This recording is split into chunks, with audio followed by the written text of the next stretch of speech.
selamat datang di podcast ASN Berakhlak. Ruang diskusi santai namun bermakna, tempat kita membahas isu kebangsaan melalui sudut pandang ASN dan generasi muda yang peduli negeri. Bersama saya Wina yang akan memandu podcast hari ini via Zoom. Jadi tema kita pada hari ini adalah merawat negeri, menjaga warisan bangsa. Jadi fokus diskusi kita pada hari ini adalah isu penebangan hutan yang terjadi di Aceh dan Padang, serta bagaimana kita merawat sumber daya alam Indonesia sebagai bentuk cinta kita pada tanah air. Sudah bersama saya, Adiatma Putra Mahardika, Putra Pandu Sentosa, saya Salwa Nur Afifa.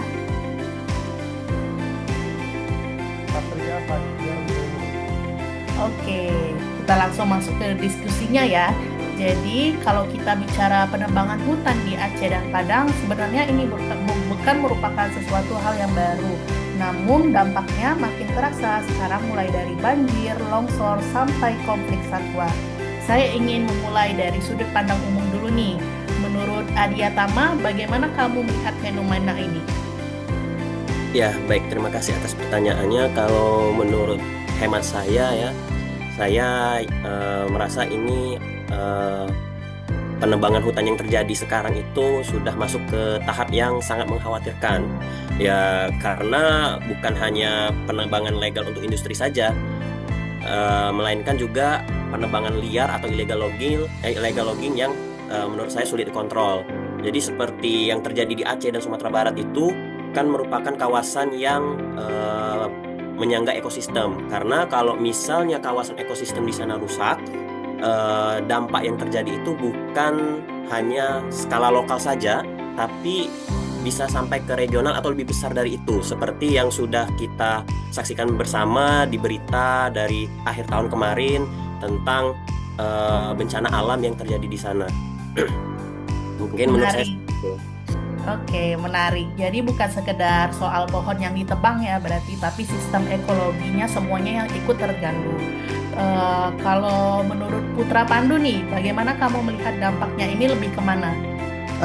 Baik, terima kasih waktunya. Kalau saya sih lebih menyoroti masalah dampak terhadap lingkungan. Jadi di mana kita tahu hutan itu kan dia banyak menyimpan karbon serta banyak menyerap air. Jadi kalau misalnya terjadi penebangan yang secara masif, sudah pasti siklus air juga akan terganggu. Terus emisi juga menaik, suhunya pun akan meningkat. Nah, apabila hutan itu banyak ditebang secara masif, maka sudah dipastikan akan terjadi bencana alam seperti banjir, longsor yang kita lihat beberapa waktu sebelumnya itu sudah menjadi bencana yang lumayan masif, banyak memakan korban, itu karena dampak penebangan hutan secara liar. Nah, kalau kita soroti masalah satwa, apabila hutan tersebut ditebang, sudah pasti satwa-satwa tersebut akan terganggu habitatnya.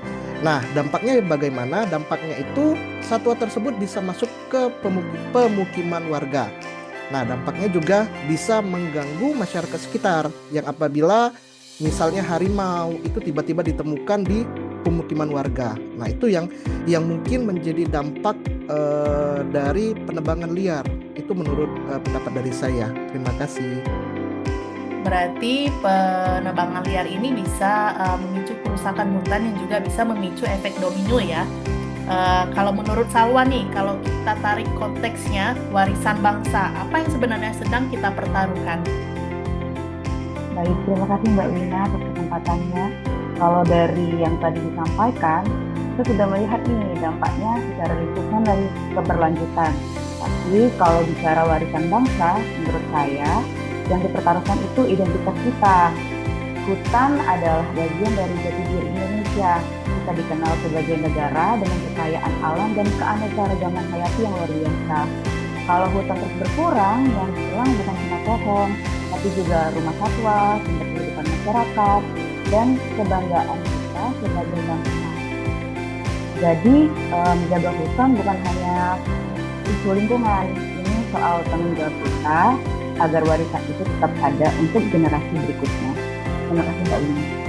Dalam sekali ya Salwa. Oke, kalau Patria nih, kalau kita bicara peran kita sebagai individu khususnya ASN dan generasi muda, apa bentuk nyatanya?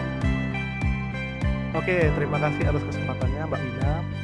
Kalau menurut saya, apalagi kita ini sebagai ASN ya, aparatur sipil negara, yang seharusnya menjadi panutan bagi masyarakat. Jadi kita juga harus mengeluarkan apa yang sudah kita pahami itu ke masyarakat.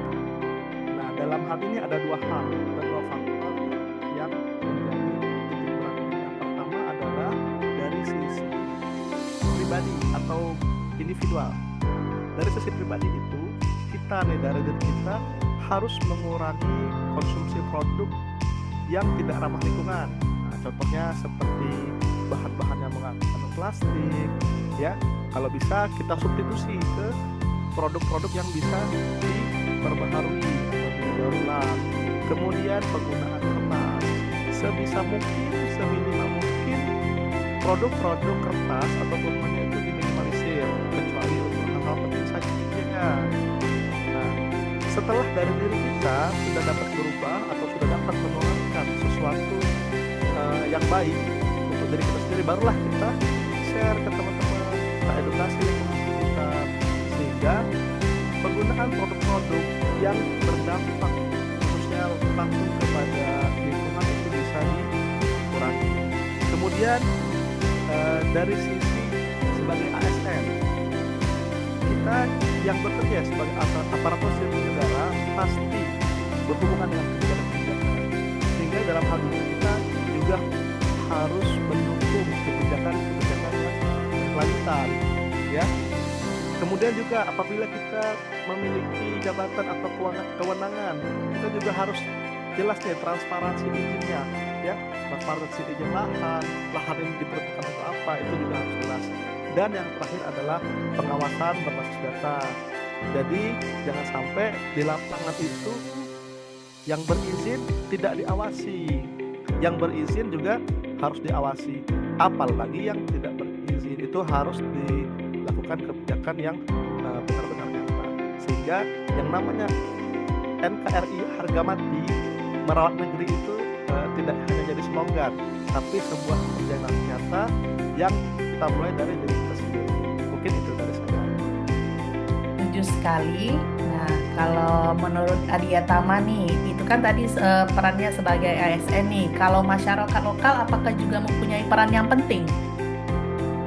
Ya baik, terima kasih atas pertanyaannya. Kalau menurut saya masyarakat lokal ini memang sangat penting sekali ya untuk menjaga kelestarian lingkungan, karena ya mereka lah istilahnya itu garda terdepan dalam menjaga hutan. Karena kita ambil contoh saja seperti masyarakat adat yang punya mereka itu kan punya kebiasaan, hukum adat atau kearifan lokal yang sangat berperan dalam menjaga kelestarian lingkungan. Salah satu contohnya adalah hutan larangan, zonasi adat, sehingga masyarakat lokal atau masyarakat adat ini mungkin bisa menjadi poin penting yang harus diperhatikan oleh pemangku kebijakan atau pemerintah daerah ya dalam konservasi yang jauh lebih efektif, sehingga mungkin mereka harus lebih sering dilibatkan oleh para pemangku kepentingan atau pembuat keputusan. Nah, kalau misalnya mereka dilibatkan, saya yakin konservasi lingkungan ini mungkin berjalan lebih efektif, ya, karena di samping mereka masyarakat lokal ini atau masyarakat adat ini yang tahu keadaan lingkungan mereka juga bisa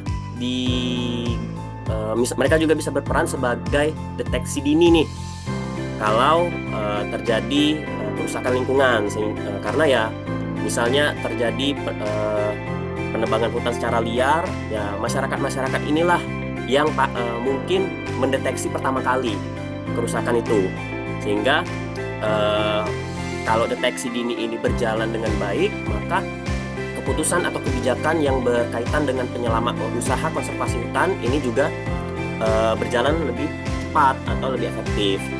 Nah, mungkin masyarakat ini juga bisa membentuk suatu patroli, ya, patroli berbasis masyarakat namanya, yang bekerja sama dengan lembaga masyarakat sekitar atau masyarakat setempat dalam melaporkan atau mencegah terjadinya kerusakan hutan yang ilegal, gitu. Oke, kalau saya sendiri sependapat ya, Mbak Wina ya, Ya. dengan penjelasan dari Mas Aditya Tama tadi, bahwa memang sebenarnya masyarakat lokal itu dia cukup baik dalam menjaga hutan, karena mungkin kearifan lokal tadi sudah termindset ya bahwa hutan itu harus dijaga. Apabila hutan itu tidak dijaga, mungkin berdasarkan adat istiadat setempat, ada arwah dari leluhur yang bakal marah, atau ada bencana yang mungkin akan berdampak terhadap daerah mereka apabila hutan tersebut tidak dijaga dengan baik. Makanya masyarakat lokal itu sebaiknya tetap dilibatkan, baik dalam pembentuk kebijakan atau pengawas dari kebijakan itu sendiri. Jadi jangan sampai hutan yang sudah dijaga sama masyarakat lokal itu malah akhirnya ditebang secara ilegal, yang mungkin akan berdampak terhadap keberlangsungan dari kehidupan para kearifan lokal itu sendiri. Itu sih, Mbak. Baiklah, terima kasih teman-teman semua atas diskusinya. Diskusinya sangat hangat ya, tapi berbobot. Jadi kalau bisa saya simpulkan untuk sementara, penebangan hutan ini bukan hanya isu lingkungan, dampaknya bukan hanya untuk lingkungan, tetapi bisa juga ke sosial, ekonomi, bahkan identitas bangsa. Sebelum kita tutup nih, saya minta closing statement singkat dari teman-teman sekalian. Salah satu pesan tentang makna merawat negeri. Bisa dari Aditya Tama. Baiklah, kalau dari saya, merawat hutan berarti merawat kehidupan. Kalau statement dari saya, bahwa lingkungan yang lestari itu adalah fondasi dari negara yang kuat. Kalau dari saya, warisan bangsa bukan hanya budaya, tapi juga alamnya. Dari saya, cinta tanah air hari ini diwujudkan lewat menjaga bumi Indonesia. Baiklah, terima kasih untuk diskusi yang reflektif dan mencerahkan. Sobat ASN, mari kita hidupkan nilai ASN berakhlak melalui kepedulian terhadap sumber daya alam sebagai warisan bangsa. Saya Wina, pamit undur diri. Terima kasih untuk seluruh peserta Zoom yang telah menyimak. Sampai jumpa di podcast ASN berakhlak berikutnya. Salam lestari, salam Indonesia.